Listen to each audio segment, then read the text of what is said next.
വിദ്യാഭ്യാസ സ്ഥാപനങ്ങൾ ലഹരി മുക്തമാക്കുക, ജനങ്ങൾക്ക് ലഹരിയോടുള്ള ആസക്തി കളയുക, ഇതൊക്കെയാണ് ഞങ്ങളുടെ പ്രസ്ഥാനത്തിന്റെ ജോലി. ഞങ്ങളുടെ പ്രസ്ഥാനം അതിനുവേണ്ടി തന്നെ പ്രയത്നിക്കും, കഠിനമായി അതിന് തന്നെ മുൻപോട്ട് പോകും. ഞങ്ങളുടെ സർക്കാർ അതിന് തന്നെയാണ് ലക്ഷ്യമിടുന്നത്. ഇത് മന്ത്രി MP രാജേഷിന്റെ വാക്കുകളാണ്. ഇനി ബാക്കിയും കൂടെ കേൾക്കുക.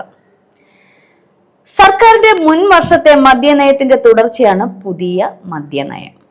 ലഹരിയോടുള്ള ആസക്തി കുറയ്ക്കുക എന്നതാണ് മദ്യനയത്തിലൂടെ സർക്കാർ ലക്ഷ്യമിടുന്നത്. മയക്കുമരുന്നും രാസലഹരിയും തടയാനുള്ള ഇടപെടലും മദ്യനയം മുന്നോട്ട് വയ്ക്കുന്നു. വിദ്യാഭ്യാസ സ്ഥാപനങ്ങളെ ലഹരി മുക്തമാക്കുക എന്നതും മദ്യനയത്തിലൂടെ സർക്കാർ ലക്ഷ്യമിടുന്നു. ഇതാണ് പറഞ്ഞിരിക്കുന്നത്. ഇനി ബാക്കിയുള്ള കാര്യം, മദ്യത്തെ വ്യവസായമായാണ് സർക്കാർ കാണുന്നത്. മദ്യത്തിന്റെ കയറ്റുമതിയാണ് സർക്കാർ ലക്ഷ്യം വെക്കുന്നത്. ജവാൻ മദ്യത്തിന്റെ ഉൽപാദനം വർദ്ധിപ്പിക്കും.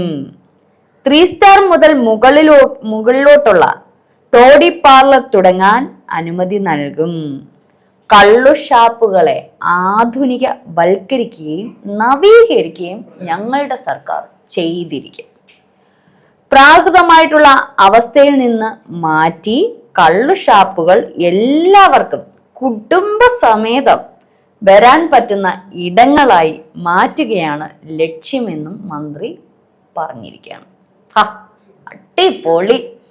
ഇതിന് പ്രത്യേകിച്ച് ഇനി ഇതിനൊന്നും പറയാനില്ല. സ്കൂൾ തലത്തിലും ജില്ലാ തലത്തിലുമുള്ള ജാഗ്രതാ സമിതികൾ തുടർച്ചയായി യോഗം ചേർന്ന് ലഹരി വിരുദ്ധ പ്രവർത്തനങ്ങൾ ആസൂത്രണം ചെയ്യുകയും അതിന് നേതൃത്വം ചെയ്യുകയും ചെയ്യുമെന്നും മന്ത്രി പറഞ്ഞു. അതായത് മദ്യം കുടിക്കരുത്, പാടില്ല, അത് ആരോഗ്യത്തിന് ഹാനികരമാണ്.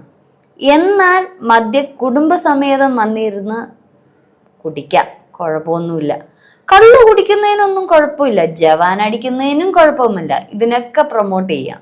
പക്ഷെ മദ്യലഹരിയും അദ്ദേഹം എന്താണ് ഉദ്ദേശിക്കുന്നത് എന്നുള്ളത് വ്യക്തമല്ല എന്നുള്ളതാണ്. മദ്യം കുടിക്കരുത്, ലഹരിക്ക് എതിരാണ് സർക്കാർ, ഇതൊക്കെ പറഞ്ഞിട്ട് ഞങ്ങൾ മദ്യനയം പുതുതായിട്ട് പുതുക്കിയിട്ടുണ്ട്, ജവാൻ മദ്യത്തിന് കുറച്ചുകൂടി ഒരു പ്രമോഷൻ ഞങ്ങൾ നൽകുന്നുണ്ട്, മദ്യ ഉൽപാദനം മൂലം കോടികൾ ഞങ്ങൾ വരുമാനമുണ്ടാക്കും. ഈ സർക്കാരും ഈ മന്ത്രിയും എന്തൊക്കെയാണ് ലക്ഷ്യം വെക്കുന്നത്, എന്തൊക്കെയാണ് ഇവരുടെ മനസ്സിൽ നിന്നുള്ളത് അവർക്ക് പോലും അറിയാൻ പറ്റാത്ത അവസ്ഥയാണ്.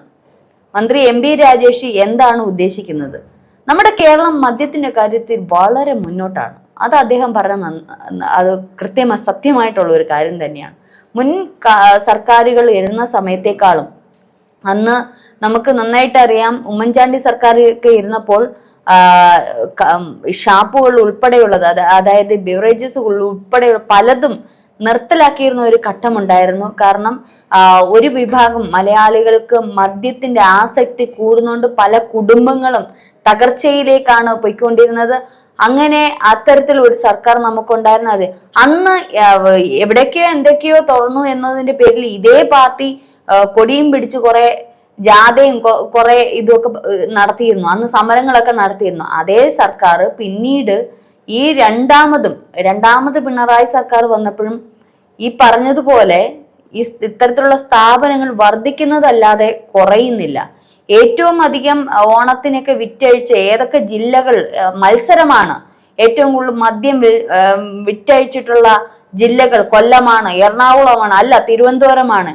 ഇത് കണ്ടെത്തുക, അതിനുവേണ്ടി സർക്കാർ തന്നെ അതിന്റെ സർക്കുലേഷനൊക്കെ, അതായത് ഒരു പ്രമോഷൻ പോലെ ആയിരുന്നു മദ്യം വിറ്റഴിക്കുന്നത്. ഇപ്പോഴും എവിടെയാണ് കുറവ്, എവിടെയാണ് ഈ ലഹരി വിമുക്ത കേരളം ഉണ്ടാക്കുന്നത്? ഒരു സൈഡിൽ കൂടെ ലഹരി വിമുക്ത കേരളം എന്ന് പറഞ്ഞുകൊണ്ട് ക്യാമ്പയിനുകളും ജാഥകളും ഒക്കെ സംഘടിപ്പിക്കുന്ന, ഇപ്പുറത്തൂടെ എന്താ പറയുന്ന മദ്യത്തിന്റെ കുത്തൊഴുക്ക്, പുഴയൊന്നും അല്ല കടൽ പോലെ കിടക്കുകയാണ് മദ്യത്തിന്റെ കുത്തൊഴുക്ക്. അത്തരത്തിൽ ജനങ്ങളെ കുടിപ്പിക്കുന്നത് എങ്ങനെയെന്ന് സർക്കാർ ആലോചിച്ചുകൊണ്ടിരിക്കുകയാണ്. ഇനിയിപ്പൊ കള്ള് ഷാപ്പില് കുടുംബസമേതവും കൂടെ വന്നിരുന്ന് കഴിക്കത്തക്ക രീതിയിൽ സർക്കാർ ഒരുക്കിയിരിക്കുകയാണ്. ഇത് എങ്ങോട്ടാണ് പോക്ക്? യുവതലമുറ ഇപ്പോൾ മദ്യം മാത്രമല്ല മയക്കുമരുന്ന് അത്തരത്തിലുള്ള കൂടുതൽ രീതിയിലോട്ട് മുന്നോട്ട് പോയിക്കൊണ്ടിരിക്കുക. നമുക്ക് തന്നെ അറിയാം, ഒരു ബിവറേജസ് ആയാലും അല്ലെങ്കിൽ ഇത്തരത്തിലുള്ള ബാറുകളായാലും ഇപ്പം അവര് പറയുന്ന രീതിയിലുള്ള മദ്യവും അങ്ങനെയൊന്നും അല്ല. ഏറ്റവും കൂടുതൽ ലഹരി കിട്ടുന്ന വസ്തുക്കൾ അല്ലെ ലഹരി ഉപയോഗപ്പെടുത്തുന്ന അല്ലെ എന്തൊക്കെ കെമിക്കൽസ് ചേർത്താൽ എത്തരത്തിലുള്ള ലഹരി കിട്ടും, വീണ്ടും വീണ്ടും ആളുകളെ ആകർഷിക്കത്തക്ക രീതിയിലാണ് ഓരോ ബാറുകളും മത്സര ബുദ്ധിയോടെ മുമ്പോട്ട് പോകുന്നത്. ഇത് എല്ലായിടത്തും ഇത്തരത്തിലുള്ള എക്സൈസ് വകുപ്പ് വന്ന് പരിശോധനകളോ ഒന്നും നടത്താറില്ല. അപ്പൊ ഒരിടത്ത് നിന്ന് കുടിച്ച ഒരു വ്യക്തി വീണ്ടും കുടിക്കാൻ അവിടെ തന്നെ വരണം. അതിന് വേണ്ടുന്ന കംഫർട്ടബിൾ സിറ്റുവേഷൻസും കാര്യങ്ങളും DJ പാർട്ടിയും മറ്റുള്ള കാര്യങ്ങളെല്ലാം ഓരോ 5 സ്റ്റാർ ഹോട്ടലുകളും 3 സ്റ്റാർ ഹോട്ടലുകളും ഇനി സാധാ ബാറുകളും ഒരുക്കുന്നുണ്ട്. അപ്പൊ ഇത്തരത്തിൽ ജനങ്ങളെ ആകർഷിക്കാൻ സർക്കാർ മാത്രമല്ല ഓരോ ബാറുകളും ഓരോ ഇത്തരത്തിലുള്ള സ്ഥാപനങ്ങൾ ഒരുക്കുമ്പോൾ എവിടെയാണ് ലഹരി വിമുക്ത കേരളം വരുന്നത്?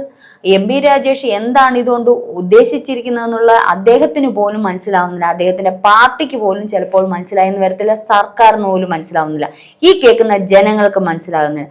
ലഹരി വിമുക്ത കേരളം എന്നുള്ളതാണെങ്കിൽ അത്തരത്തിലുള്ള ഒരു മാർഗം അല്ലെങ്കിൽ അത്തരത്തിൽ ജനങ്ങളെ നയിക്കുകയാണ് ചെയ്യുന്നത്. ഇത് ജനങ്ങളെ കൂടുതൽ കുടിപ്പിച്ചിട്ട് എങ്ങനെ ഞങ്ങൾക്ക് കാശുണ്ടാക്കണം? ഒന്നാമത് കേരളം മൊത്തത്തിൽ കടക്കണിയിലാണ്. എന്നാൽ പിന്നെ ആകപ്പാടെ കിട്ടുന്ന മാർഗം ബിവറേജസിലൂടെയും ഇത്തരത്തിലുള്ള ബാറുകളിലൂടെയും ഇനിയിപ്പോ കള്ളുഷാപ്പും കൂടെ തുടങ്ങാതിരിക്കുകയാണ്. ഈ ജനങ്ങളെ കുടിപ്പിച്ച് അവന്റെ കീശയിലെ പണം ഒരുവിധം ടാക്സ് അതായത് നികുതി അടച്ചു പോകുന്നുണ്ട്. അതില് വശംവദരായിട്ട് കെട്ടിയിരിക്കുകയാണ് ജനങ്ങള്. കുടുംബം മുഴുവനും പൊല്ലാപ്പിലാണ്. പല കുടുംബങ്ങളും ശിഥിലമാവുകയാണ് ഈ മദ്യവും മയക്കുമരുന്നും ഒക്കെ കാരണം. ഇനി അതുകൂടാതെ സർക്കാർ വക ഒരു പ്രൊമോഷനും കൂടി ഇപ്പൊ കൊടുത്തിരിക്കുകയാണ് ജനങ്ങളെ എങ്ങനെ കുടിപ്പിക്കാന്നുള്ളത്. അല്ലാതെ MP രാജേഷും പിണറായി സർക്കാർ എന്താണ് ഇതിൽ ഉൾപ്പെടുത്തിയിരിക്കുന്നത്, എന്താണ് ഇവർ ഉദ്ദേശിക്കുന്നത് എന്നുള്ള അറിയാം. സ്കൂൾ തലത്തില് കുട്ടികളുടെ മന്ദിരം, കുട്ടികൾ ആദ്യം തുടങ്ങുന്നത് മയക്കുമരുന്നീന്നല്ല. കുട്ടികൾ ചിലതായിട്ട് ഈ പറഞ്ഞത് ബിയറും ചെറിയ ചെറിയ രീതികളിൽ നിന്നാണ് തുടങ്ങിയാണ് പിന്നെ മയക്കുമരുന്ന് അതിലോട്ടൊക്കെ കിടക്കുന്നത്. ചെറിയ ബീഡി വലിച്ചാണ് തുടങ്ങിയിട്ടുള്ള ഒരു സിഗരറ്റും കഞ്ചാവും വലിച്ചിട്ടുള്ളത്. അല്ലാതെ നേരിട്ട് കഞ്ചാവ് വലിക്കുന്ന അപൂർവമാണ്. ആദ്യം ചെറുതിൽ നിന്നാണ് തുടങ്ങുന്നത്. മദ്യത്തിൽ നിൽക്കാത്തപ്പോഴാണ് അതിനടുത്തതിലോട്ട് കിടക്കുന്നത്. മാത്രമല്ല കുഞ്ഞുകുട്ടികൾ, നമുക്കറിയാം ചില സ്കൂളുകളിലൊക്കെ പെപ്സിക്കകത്തും മറ്റുള്ള 4ാം ക്ലാസ്സിലും 8ാം ക്ലാസ്സിലും ഒക്കെ പഠിക്കുന്ന കുട്ടികള് പല രീതിയിൽ ഇത്തരത്തിലുള്ള മദ്യം ഒഴിച്ച് അല്ലെങ്കിൽ മദ്യം ഇത്തരത്തിൽ ഉപയോഗിച്ച് സ്കൂളുകളിലും ക്ലാസ്സുകളിലും ഒക്കെ കൊണ്ടുവരുന്ന ഒരുപാട് കേസുകൾ നമുക്ക് ചുറ്റും നടന്നിട്ടുണ്ട്. അപ്പൊ അത്തരത്തിൽ സ്കൂൾ തലത്തിൽ എന്ത് ബോധമാണ് ഇവർ വളർത്തുന്നത്? ലഹരി വിമുക്ത ബോധം, അല്ലെ ലഹരി വിമുക്ത കേരളം, അല്ലെ ലഹരിക്ക് അടിമപ്പെടാത്ത കുട്ടികളെ സംരക്ഷിക്കുക എന്നുള്ളത്. ഇവര് കുട്ടികളെ കുറച്ചുകൂടി കുടുംബസമേതം പോയിരുന്ന കള്ളു ഷാപ്പി കള്ളു കുടിക്കാനുള്ള മാർഗം നിർദ്ദേശിക്കുന്ന MP രാജേഷ് മന്ത്രി എന്താണ് ഉദ്ദേശിക്കുന്നത്? കുടുംബസമേതം എന്ന് പറയുന്നതിൽ കുട്ടികളെ കള്ളു കുടിപ്പിക്കാൻ പഠിപ്പിക്കുക. കൊള്ളാം, നന്നായിരിക്കുന്നു. ഒന്നാം വയസ്സ് മുതൽ കുടുംബസമേതം ചെന്നിരുന്ന അച്ഛനും അമ്മയും കള്ളു കുടിക്കുന്നതാണ്, മോനും കൂടെ ഒരു തുള്ളി ഒഴിച്ചു കൊടുക്കുന്നത്. എന്താണ് ഈ സാംസ്കാരിക കേരളം എന്നുള്ളത് ഇനി ചിന്തിക്കേണ്ടിയിരിക്കുന്നത്. ഏതായാലും MP രാജേഷിന്റെ പ്രസ്ഥാനം ഭയങ്കര രസകരമായിട്ടൊക്കെ തോന്നുന്നുണ്ട്. പലരും എടുത്തിട്ട് അലക്കുന്നുണ്ട്, ട്രോളുന്നുണ്ട്, പലരും വിമർശനങ്ങൾ ഉയർത്തുന്നു.